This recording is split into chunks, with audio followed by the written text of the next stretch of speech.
مسجد الحرام مکۃ المکرمہ اور مسجد النبوی مدینہ المنورہ سے خطبے کا اردو ترجمہ کے لیے ہمارے سوشل نیٹ ورک کو فالو کرنا نہ بھولیں اور اپنے دوست احباب کے ساتھ بھی ضرور شیئر کیجیے۔ خطبہ جمعہ مسجد الحرام، تاریخ 25 محرم 1448 ہجری بمطابق 10 جولائی 2026 عیسوی۔ موضوع اللہ کی معیت۔ خطیب حضرت الشیخ اسامہ خیاط حفظہ اللہ، ترجمہ انیس الرحمن نظام الدین۔ تمام تعریف اللہ کے لیے ہے جس نے اپنے بندوں کو اپنی معیت عطا کی۔ میں اس پاک ذات کی حمد کرتا ہوں، میں اس کی بے شمار نعمتوں کا احاطہ نہیں کر سکتا۔ میں گواہی دیتا ہوں کہ اللہ کے سوا کوئی معبود برحق نہیں، وہ اکیلا ہے، اس کا کوئی شریک نہیں، کوئی بھی اس کی نعمتوں کا بدلہ نہیں چکا سکتا۔ اور میں گواہی دیتا ہوں کہ ہمارے سردار اور نبی محمد صلی اللہ علیہ وسلم اللہ کے بندے اور اس کے رسول ہیں، جنہوں نے اللہ کا پیغام پہنچا دیا، امانت ادا کر دی اور اللہ کی راہ میں بھرپور جد و جہد کی۔ اے اللہ اپنے بندے اور رسول محمد پر اور آپ کے آل و اصحاب پر درود اور سلام نازل فرما، جنہوں نے دین کا پرچم بلند کیا، اور ان سب پر بھی درود و سلام نازل فرما جو قیامت تک اچھی طرح ان کی پیروی کریں، جب تک حق اپنی روشنی پھیلاتا رہے اور باطل کی تاریکیاں مٹاتا رہے۔ اما بعد، اللہ کے بندو، اللہ کا تقوی اختیار کرو اور ہر اس متقی اور رجوع کرنے والے شخص کی راہ پر چلو جو اپنی دنیا سے آخرت کے لیے زاد راہ لیتا ہے، اپنے رب اور مولا کی رضا چاہتا ہے اور اپنی خواہشات اور نفسانی میلات پر اپنے رب کی رضا کو ترجیح دیتا ہے۔ مسلمانوں، زندگی کی راہوں میں اس کی ہنگامہ آرائیوں، اس کی غفلتوں اور فضولیات کے درمیان اور اس کی آزمائشوں، مصیبتوں اور سختیوں کے سامنے انسان محسوس کرتا ہے کہ اسے کسی ایسی ذات کی ضرورت ہے جو اسے سنبھالے، اس کے بازو مضبوط کرے، اس کے عزم کو قوی کرے، جس کی مدد پر وہ بھروسہ کر سکے اور جس کی حفاظت پر اسے اطمینان حاصل ہو۔ اور معین و مددگار کا مرتبہ جتنا بلند ہوگا، اس کی قوت و امانت جتنی نمایاں ہوگی، اتنی ہی سکینت کا نزول اور امن و اطمینان کی حصول یابی ہوگی۔ اسی لیے مومنوں کے لیے اللہ کی معیت بہترین توشہ اور عمدہ زاد راہ ہے جو زندگی کے سفر میں ان کے ساتھ رہتی ہے اور اللہ اور آخرت کے گھر کی طرف ان کے سفر میں انہیں انسیت عطا کرتی ہے۔ اللہ تعالیٰ نے اپنے بندوں پر اس خصوصی معیت کا احسان اپنے اس فرمان میں جتلایا ہے: اگر تم فیصلہ چاہتے تھے تو فیصلہ تمہارے سامنے آ چکا ہے، اور اگر تم باز آ جاؤ تو یہی تمہارے لیے بہتر ہے، اور اگر پھر وہی روش اختیار کرو گے تو ہم بھی پھر وہی کریں گے، اور تمہاری جماعت تمہارے کچھ کام نہ آئے گی، خواہ وہ کتنی ہی زیادہ ہو، اور بے شک اللہ مومنوں کے ساتھ ہے۔ اور قرآن کریم اس مفہوم میں نبی صلی اللہ علیہ وسلم اور آپ کی قوم کے ساتھ پیش آنے والے واقع ہجرت کا ذکر کرتا ہے، جس میں اللہ کی اپنے اولیاء کے ساتھ معیت کے ایسے آثار کا بیان ہے جن کی نہ کوئی انتہا ہے اور نہ کوئی حد۔ چنانچہ سب سے افضل مخلوق پیارے نبی صلی اللہ علیہ وسلم اپنے رب تبارک و تعالیٰ کی طرف ہجرت کرتے ہوئے نکلے، اور آپ کے ساتھ آپ کے ساتھی بھی ابو بکر صدیق رضی اللہ عنہ تھے۔ لوگ ان دونوں کے تعاقب میں تھے، یہاں تک کہ دونوں غار میں پناہ گزین ہوئے۔ اس وقت ابو بکر صدیق رضی اللہ عنہ نے اس دعوت کے مٹ جانے اور اس نور کے بجھ جانے کے اندیشے سے عرض کیا: اے اللہ کے نبی، اگر ان میں سے کوئی اپنے قدموں کی طرف بھی دیکھ لے تو وہ ہمیں دیکھ لے گا۔ تو نبی کریم صلی اللہ علیہ وسلم نے وہ تاریخی جملہ ارشاد فرمایا جسے دنیا نے سنا اور جس سے دل لرز اٹھے۔ فرمایا: اے ابو بکر، ان دو کے بارے میں تمہارا کیا گمان ہے جن کا تیسرا اللہ ہے؟ نبی صلی اللہ علیہ وسلم کا یہ فرمان ایک روشن برہان، واضح نشانی اور قائم حجت تھا۔ آپ کو اللہ کی معیت پر کامل اطمینان، اس پر مکمل توکل، اس کی مسلسل مدد اور اس کی دائمی نصرت پر بھرپور یقین تھا، یہاں تک کہ اللہ سبحانہ و تعالی نے اس سلسلے میں تلاوت کی جانے والی آیت نازل فرما دی تاکہ وہ ہر وقت اور ہر زمانے کے لیے نصیحت و عبرت بن جائے۔ اللہ تعالی نے اس ابدی منظر کو امت پر اپنے احسان کے طور پر بیان کرتے ہوئے فرمایا: اگر تم ان کی مدد نہ کرو تو یقیناً اللہ نے ان کی مدد اس وقت بھی کی تھی جب کافروں نے انہیں نکال دیا تھا، جب وہ دو میں دوسرے تھے، جب دونوں غار میں تھے اور وہ اپنے ساتھی سے کہہ رہے تھے: غم نہ کرو، بے شک اللہ ہمارے ساتھ ہے۔ اور اس معیت کے آثار بھی ظاہر ہوئے اور اس کا یہ انجام بھی سامنے آیا کہ اللہ نے ان پر اپنی سکینت نازل فرمائی اور ایسے لشکروں کے ذریعے ان کی مدد کی جنہیں تم نے نہیں دیکھا، اور اللہ نے کافروں کی بات کو پست کر دیا، جبکہ اللہ ہی کا کلمہ سب سے بلند ہے اور اللہ ہی غالب حکمت والا ہے۔ اللہ کے بندو، یہ واقعہ صاحبان عقل و بصیرت کے لیے نصیحت اور یاد دہانی ہے۔ وہ لوگ جنہیں گہری نظر اور عمیق فہم کا حصہ ملا ہے، جو انہیں کامل اقتداء، بہترین پیروی اور عمدہ اتباع پر آمادہ کرتا ہے، کیونکہ ان کے دلوں میں یہ حقیقت راسخ ہو چکی ہے اور ان کے نفسوں میں یہ بات بیٹھ چکی ہے کہ اللہ تعالیٰ سچے مخلص اور عاجزی اختیار کرنے والے مومنوں کو رسوا نہیں کرتا۔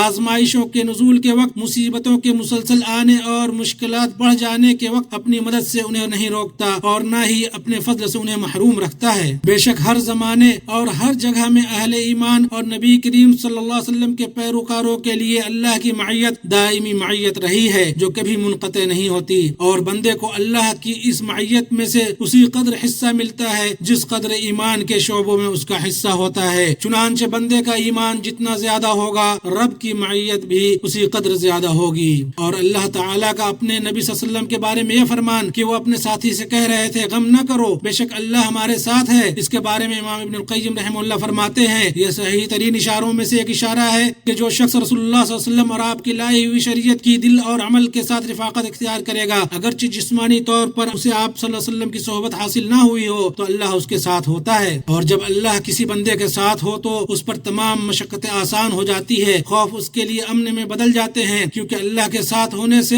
ہر مشکل آسان ہو جاتی ہے، ہر دشواری سہل ہو جاتی ہے اور ہر بعید قریب ہو جاتا ہے، اور اللہ کے ساتھ ہونے سے فکر، غم اور رنج ختم ہو جاتے ہیں۔ بس اللہ کی معیت کے ہوتے ہوئے نہ کوئی فکر باقی رہتی ہے اور نہ ہی کوئی رنج و غم۔ سنو اے اللہ کے بندو، اللہ کی اس معیت پر بھروسہ رکھو جسے اللہ تعالیٰ نے ان لوگوں کے لیے مقرر فرمایا ہے جو اس سے ڈرتے ہیں، اس کے راستے کی پیروی کرتے ہیں، اس کی رضا کو ہر چیز پر مقدم رکھتے ہیں، اسی کے لیے دین کو خالص کرتے ہیں، نیک عمل کرتے ہیں۔ اور اللہ سبحانہ و تعالیٰ نے سچ فرمایا کہ بے شک اللہ ان لوگوں کے ساتھ ہے جو تقوی اختیار کرتے ہیں اور جو نیکی کرنے والے ہیں۔ اللہ تعالیٰ مجھے اور آپ سب کو اپنی کتاب کی ہدایت اور اپنے نبی صلی اللہ علیہ وسلم کی سنت سے فائدہ پہنچائے۔ میں اپنی یہ بات کہتا ہوں اور اللہ عظیم و جلیل سے اپنے لیے، آپ کے لیے اور تمام مسلمانوں کے لیے ہر گناہ کی مغفرت طلب کرتا ہوں، بے شک وہ بہت مغفرت والا، نہایت رحم والا ہے۔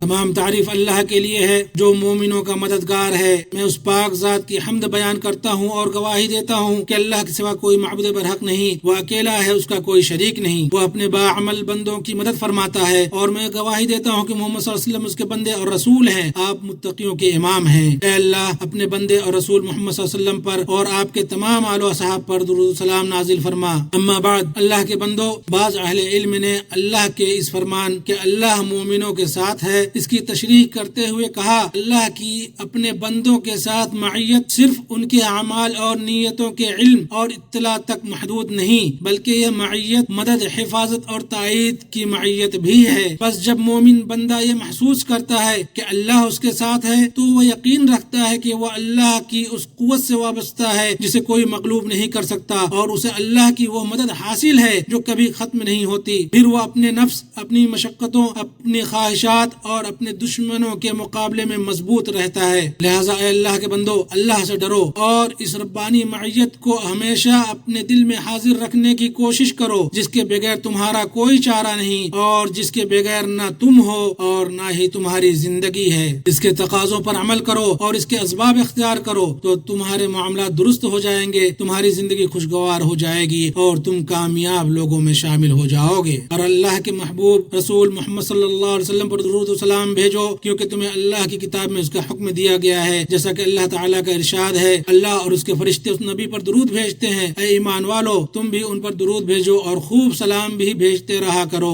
اے اللہ، درود و سلام نازل فرما اپنے بندے اور رسول محمد پر۔ اے اللہ، تو راضی ہو جا چاروں خلفائے راشدین ابو بکر، عمر، عثمان اور علی سے، اور تمام آل و اصحاب اور تابعین سے، اور آپ صلی اللہ علیہ وسلم کی ازواج مطہرات امہات المومنین سے، اور ان لوگوں سے جو قیامت تک اچھی طرح ان کی پیروی کرے اور ان کے ساتھ ساتھ ہم سے بھی راضی ہو جا اپنے عفو کرم اور احسان سے، اے اکرم الاکرمین۔ اے اللہ اسلام اور مسلمانوں کو غلبہ عطا کر، دین کے قلعہ کی حفاظت فرما، اپنے موحد بندوں کی مدد فرما، مسلمانوں کے دلوں کو جوڑ دے، ان کی صفوں کو متحد کر دے، ان کے سربراہان کی اصلاح فرما اور ان کو حق پر اکٹھا کر دے۔ اے رب العالمین، اس ملک کو اور مسلمانوں کے تمام ممالک کو امن و اطمینان کا گہوارہ بنا۔ اے اللہ ہمارے سربراہان اور حکمران کی اصلاح فرما، ہمارے پیشوا اور حاکم خادم حرمین شریفین کی حق کے ساتھ تائید فرما، ان کے لیے نیک مشیر کار مہیا کر اور انہیں تو ان چیزوں کی توفیق دے جو تجھے پسند ہو اور جن سے تو راضی ہو۔ اے دعا سننے والے، اے اللہ انہیں اور ان کے ولی عہد کو ان کاموں کی توفیق دے جن میں اسلام اور مسلمانوں کی بھلائی ہو اور جن میں لوگوں کے لیے اور ملک کے لیے ہر قسم کی بھلائی ہو۔ اے وہ ذات کے جس کی طرف قیامت کے دن لوٹنا ہے، اے اللہ اس ملک کی اور مسلمانوں کے باقی ملکوں کی حفاظت فرما، انہیں ہر خیر کا حامل بنا اور ہر شر سے محفوظ رکھ۔ اے اللہ مسجد اقصی کو آزاد کرا دے، اے اللہ مسجد اقصی کو آزاد کرا دے۔ اے اللہ فلسطین کے مسلمانوں کی حفاظت فرما، اے اللہ ان کا معین و مددگار اور حامی و ناصر بن جا، اے صاحب جلال و اکرام۔ اے اللہ ہمارے دین کی اصلاح فرما دے جس میں ہمارے تمام معاملات کی حفاظت ہے، اور ہماری دنیا کی اصلاح فرما جس میں ہمارا گزر بسر ہے، اور ہماری آخرت کی اصلاح فرما جس کی طرف ہمیں لوٹ کر جانا ہے، اور زندگی کو ہمارے لیے ہر بھلائی میں اضافے کا باعث بنا اور موت کو ہر شر سے نجات کا ذریعہ بنا۔ اے اللہ ہمارے دلوں میں تقوی ڈال، انہیں پاک کر، تو ہی سب سے بہتر پاک کرنے والا ہے، تو ہی ان کا مددگار اور مالک ہے۔ اے اللہ تمام معاملات میں ہمارا انجام بہتر بنا اور ہمیں دنیا کی رسوائی اور آخرت کے عذاب سے بچا۔ اے اللہ ہم تیری پناہ چاہتے ہیں، تیری نعمت کے ختم ہو جانے سے، تیری عافیت کے پھر جانے سے، یک لخت تیرے عذاب کے آ جانے سے اور تیری ہر ناراضگی سے۔ اے اللہ